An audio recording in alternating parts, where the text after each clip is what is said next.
السلام علیکم ناظرین، آج کی اس ویڈیو میں ہم آپ کو 5 ایسے بدترین گناہوں کے بارے میں بتائیں گے جن کے کرنے سے انسان تباہ و برباد ہو جاتا ہے۔ ناظرین، حضرت علی رضی اللہ تعالیٰ عنہ کے پاس ایک شخص آیا، کہنے لگا، حضرت وہ کون سے ایسے بدترین گناہ ہیں جو انسان کے رزق کو ختم کر دیتے ہیں، اور یہ گناہ دنیا اور آخرت میں انسان کو اس طرح ذلیل کرتے ہیں انسان کا دنیا اور آخرت میں کوئی مددگار باقی نہیں رہتا۔ یہ سن کر حضرت سیدنا علی مرتضیٰ شیر خدا نے فرمایا کہ اللہ کے رسول نے فرمایا 5 گناہ ایسے ہیں جن کے کرنے پر انسان دنیا اور آخرت میں تباہ و برباد ہو جاتا ہے۔ 5 گناہ ایسے خطرناک گناہ ہیں جن کے کرنے پر انسان دنیا میں بھی ذلیل اور آخرت میں بھی ذلیل، دنیا میں بھی برباد اور آخرت میں بھی برباد ہو جاتا ہے۔ 5 گناہ کرنے والا شخص دنیا میں بے سکون رہ جاتا ہے، بے آرام رہ جاتا ہے، سکون کا جنازہ نکل جاتا ہے، مشکلات عروج پر آ جاتی ہیں۔ جی، یہ 5 گناہ ایسے خطرناک گناہ ہیں۔ حضرت علی نے فرمایا، اگر تم چاہتے ہو کہ اللہ کا خاص کرم تم پر برقرار رہے، اگر تم چاہتے ہو کہ رزق کی فراوانی ہو، کامیابی تمہارے قدم چومے، خوشحالی تمہارے قدم چومے، تو خدارا ان 5 گناہوں سے بچ کر رہنا، یہ خطرناک 5 گناہ کبھی نہ کرنا۔ پوچھا گیا، حضرت وہ 5 گناہ کون سے ہیں؟ تو حضرت علی نے فرمایا، پہلا گناہ تو سود کھانا ہے، پہلا گناہ سود کا کاروبار کرنا ہے۔ فرمایا، سود خود انسان دنیا میں بھی ذلیل اور آخرت میں بھی ذلیل، سود خور انسان دنیا میں بھی تباہ و برباد، آخرت میں بھی تباہ و برباد۔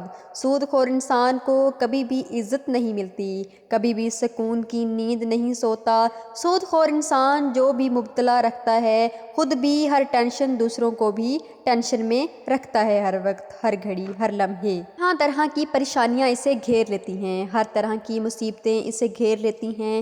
فرمایا، قیامت کے دن سود خور انسان ایسے اٹھیں گے کہ ان کے چہرے پر مسخ کر دیے جائیں گے۔ ایک سود خور انسان سیڑھی سے نیچے گرا، منہ کے بل زمین پر گرا اور وہیں مر گیا۔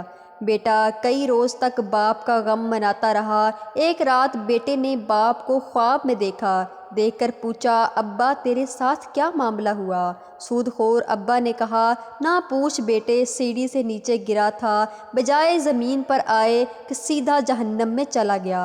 حضرت شیخ سعدی رحمۃ اللہ علیہ نے فرمایا، میں ایک نیا مکان خرید رہا تھا، مکان کی تلاش میں تھا کہ اتنے میں ایک سود خور میرے پاس آیا، مجھے کہنے لگا، یہ مکان خرید لو، عمدہ مکان ہے، اس میں کوئی عیب نہیں ہے، اچھا مکان ہے، آپ کا ہمسایہ ہوں، اس محلے کا رہنے والا ہوں، آپ کا پڑوسی بن جاؤں گا، آپ کا ہمسایہ بن جاؤں گا۔ سود خور انسان مجھے کہنے لگا، میں آپ کا ہمسایہ بن جاؤں گا، اسی محلے میں رہنے والا ہوں، یہ مکان بڑا ہی عمدہ ہے، اس میں کوئی عیب نہیں ہے۔ حضرت شیخ سعدی فرماتے ہیں، اور نادان تو کہتا ہے اس میں کوئی عیب نہیں، مجھے تو سارے کے سارے عیب اس میں نظر آتے ہیں۔ اس نے کہا، حضرت وہ کیسے؟ تو آپ نے فرمایا، اس سے بڑا عیب کیا ہوگا کہ تو میرا ایک سود خور میرا پڑوسی ہوگا، اور جہاں تجھے جیسا پڑوسی ہو وہ مکان تو مفت میں بھی ملے پھر بھی مہنگا ہے۔ کردار، اگر دنیا اور آخرت میں عزت چاہتے ہو اور دنیا اور آخرت میں مقام چاہتے ہو، اور اگر تم چاہتے ہو کہ خوشحالی تمہارے ساتھ رہے، رزق کی فراہمی ہو، اور اگر تم چاہتے ہو کہ کامیابی تمہارے قدم چومے، تو سود کبھی نہ کھانا، سود کا کاروبار کبھی نہ کرنا۔ فرمایا، دوسرا گناہ کسی نیک عورت پر تہمت لگانا، کسی نیک متقی پرہیزگار عورت پر تہمت لگانا ہے۔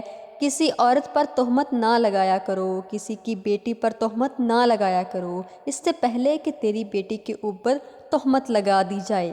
میرا اللہ فرماتا ہے، جو شخص کسی عورت پر تہمت لگاتا ہے، جو کسی نیک عورت پر تہمت لگاتا ہے، حالانکہ وہ اچھی ہے، نیکی، متقی، پرہیزگار ہے، نماز پڑھتی ہے، روزے رکھتی ہے، وہ اچھی ہے، جو شخص کسی اچھی عورت پر تہمت لگاتا ہے وہ دنیا اور آخرت میں ذلیل و خوار ہو جاتا ہے۔ اگر تم کسی کی بیٹی سے نکاح نہیں کر سکتے تو نہ کرو، کوئی بات نہیں، خدا را کسی کی بیٹی پر تہمت مت لگایا کرو۔ ہائے وہ بوڑھا باپ اپنی بوڑھی کمر پر بوریاں لاد کر دن رات محنت مزدوری کرتا ہے، دن رات اوور ٹائم لگا کر محنت مزدوری کرتا ہے، اور اس نے اپنی بیٹی کو جوان کیا، اس کو پڑھایا لکھایا۔ آج جب اس کی بیٹی جوان ہوئی تو محلے کے لوگوں نے، محلے کے نوجوانوں نے اس کی غریب بیٹی کو قبول ہی نہیں کیا، تہمت لگا کر اسے ٹھکرا دیا، شادی کرنا گوارا نہیں کیا، نکاح نہ کیا، اس لیے کہ اس کے پاس جہیز نہیں ہے۔ ایک تو تم نے نکاح نہیں کیا، دوسرا اوپر سے تم نے اس پر تہمت لگا دی۔ فرمایا اگر تم چاہتے ہو کہ دنیا اور آخرت میں عزت ملے، مقام ملے، خوشحالی ملے تو کسی نیک عورت پر تہمت نہ لگانا۔ تیسرا گناہ کسی کا مال ہڑپ کر جانا، خاص طور پر یتیموں کا مال ہڑپ کر جانا۔ یتیموں پر شفقت بھرا ہاتھ رکھو، یتیموں کے سروں پر رحمت بھرا ہاتھ رکھو، کیونکہ آپ جب کبھی مر جائیں گے تو آپ کی اولاد پر کوئی شفقت بھرا ہاتھ رکھے گا۔ فرمایا چوتھا گناہ اللہ کی ذات کے ساتھ کسی کو شریک ٹھہرانا، اللہ کے ساتھ کسی کو شریک سمجھنا، یہ ایک ایسا گناہ ہے، اتنا بڑا گناہ ہے، شرک والا گناہ ہے، اتنا بڑا گناہ ہے کہ اللہ تعالیٰ چاہے تو ہر گناہ معاف کر دے گا، چھوٹے بڑے گناہ معاف کر دے گا، لیکن یہ شرک والا گناہ اللہ تعالیٰ کسی کو معاف نہیں کرتا۔ حضرت علی سید مرتضیٰ نے فرمایا کہ یہ پانچواں گناہ خطرناک گناہ، اہم گناہ، دل کے کانوں سے سننا۔ پانچواں گناہ کسی کے اوپر جادو کرنا، اس کے گھر کا کھانا حرام، اس کے گھر کا پانی حرام، اس کے گھر کا دودھ حرام، اس کے گھر کا نمک حرام، ہر ایک چیز حرام۔ جو شخص کسی کے اوپر جادو کرتا ہے، جو کسی کو ذلیل کرنے کی، رسوا کرنے کی کوشش کرتا ہے، کسی کو ٹینشن دینے کے لیے، کسی کو تکلیف دینے کے لیے جادو کرتا ہے، اس کا آخرت میں اور دنیا میں معافی نہیں، بہت بڑا گناہ ہے۔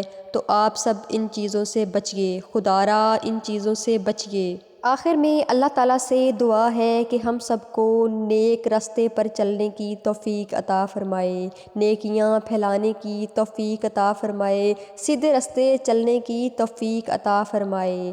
جی تو ویورز، اس طرح کے اور واقعات اور سٹوریز دیکھنے کے لیے ہمارے چینل کو، اسلامک ہسٹری چینل کو سبسکرائب کر لیں اور ساتھ میں دیے ہوئے بیل آئیکن کو دبا لیں تاکہ آنے والی نیکسٹ ویڈیوز آپ تک بر وقت پہنچتی رہیں، اور زیادہ سے زیادہ ہمارے چینل کو شیئر کریں۔ ملتے ہیں ایک اور واقعے کے ساتھ، تب تک کے لیے اجازت دیں، اللہ حافظ۔